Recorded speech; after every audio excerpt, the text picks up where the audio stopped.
Hello, welcome to the Bearded Horror Review. My name is Dan, aka the Boogey Man, and on this show, I will watch a movie, either a classic or a new release, talk about some good points, talk about some bad points, if there are any of either, give it a rating out of 10, if I remember to do it, and let you know if I think the film is worth a watch or not, in my humble opinion. And today, I'm going to be talking about the brand new release of 2025, the Toxic Avenger remake. So let's talk about it. Wait, stop!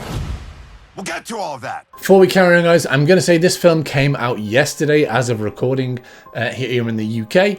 And if you don't want to know anything about it at all, I'm going to be doing a spoiler-free review. But I like to discuss moments and things in the film. So if you don't want to know anything at all, here is a minor spoiler warning. Go away, come back, watch the film. And yeah, or just watch this review and think, do you want to watch the film or not? Those are your two options.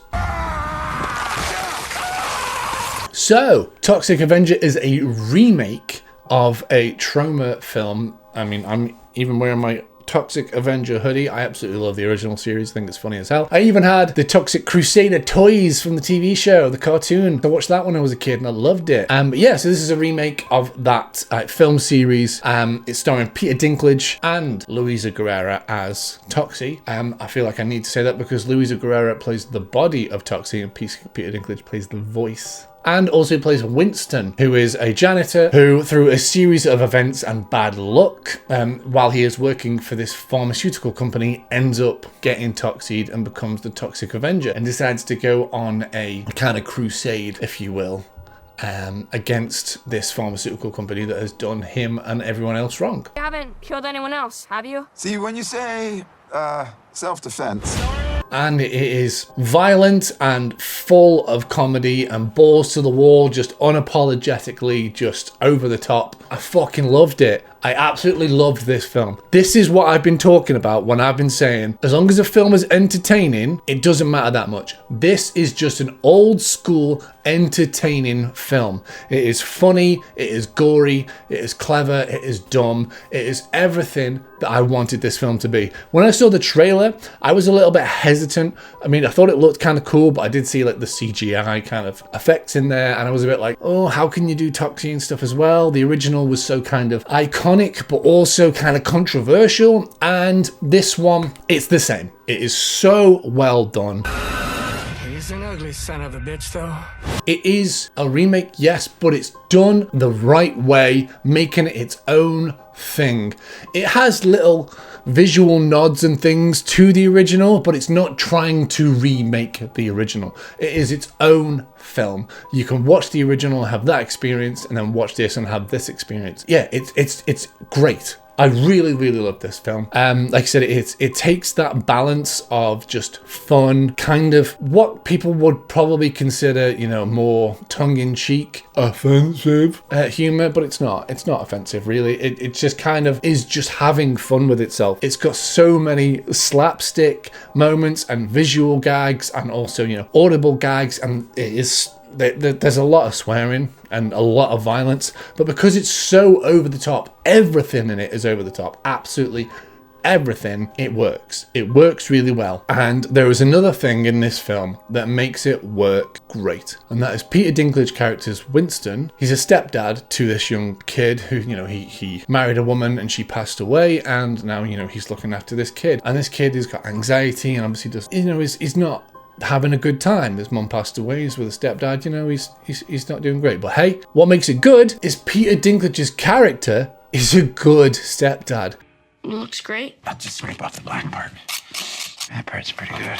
He tries so hard, and you can see he is just doing his best, but he is holding back from doing what he really wants because that's the way the world is. And then this sound, Saint Roma, it's Tromaville. It kind of is a horrible place to be. It is run by gangsters and companies, and just like in the other trauma films, and it is just full of horrible stereotypes and stuff. And he is just at odds with this. And when he's transforms into Toxie, he's able to just let all of that out, and it works so well.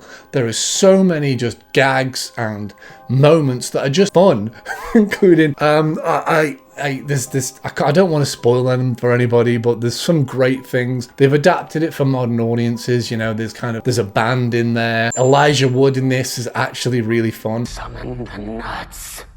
Okay, summoning the nuts.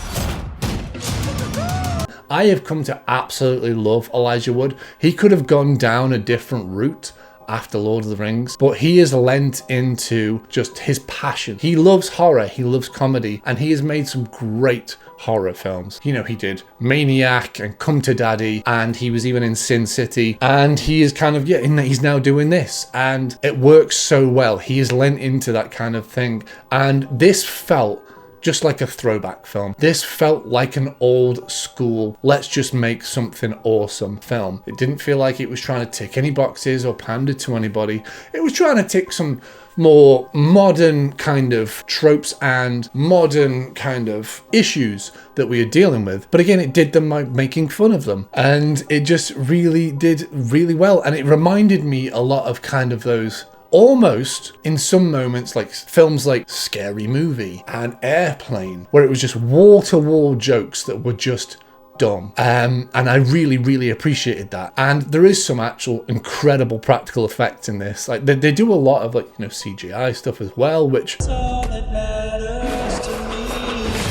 And we're just in that era of that. But there is some incredible practical stuff as well. And there's some stuff that where it's like, you know it's practical effects, but that's its charm. Babyhead. Not to spoil it, well, Babyhead is one of my favourite moments in this entire film. I loved it.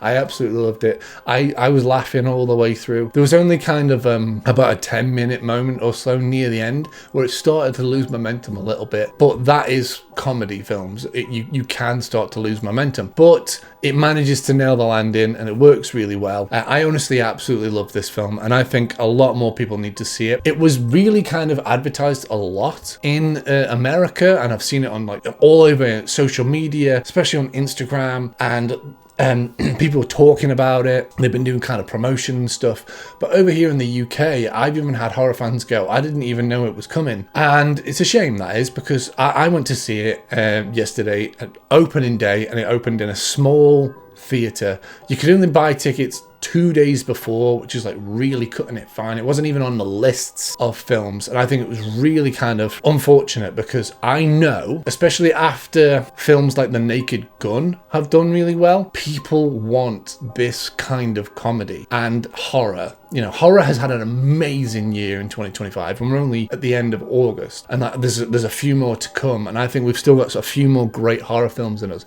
And this felt like a really good palate cleanser, because we had really kind of big films, you know, we had Weapons and Together and Bring Her Back that were really kind of almost full on and kind of hot, and like, we've had a lot of them. And then we've had Toxic, who's this over the top fun time, but with really kind of gross horror in it. And I really, really enjoyed this film. Honestly, it's an 8 out of 10 for me. 8 out of 10. It's just a good time, and I really think that more people should go and see it. If you like the original, if you liked Naked Gun, if you like kind of just silly humor, if you like fart jokes, if you like Deadpool, go and see the Toxic Avenger 2025. I highly recommend it. Honestly, one of the best theatre experiences I've had in a long time. Everybody was enjoying it. Even though there was only like 6 people in my showing, everyone was laughing out loud. Everyone was like gagging at the horror kind of gross out moments, and not one person was not having fun. So I highly recommend to go see this, guys. But if you've seen it, what do you guys think about it? Let me know down in the comments below. Are you going to go see it? Let's talk about it. What did you think of the original? Let's talk about that as well, because I really like that whole series. Don't forget to like and subscribe if you want to see more reviews, trailer reactions, and head over to my Instagram if you want more news and updates and stuff like that. I'm also on TikTok as well, and you can even follow me on Patreon if you want to follow and support the channel even further. I'll be posting up there all exclusive content at least once a month. There's a way to say thank you.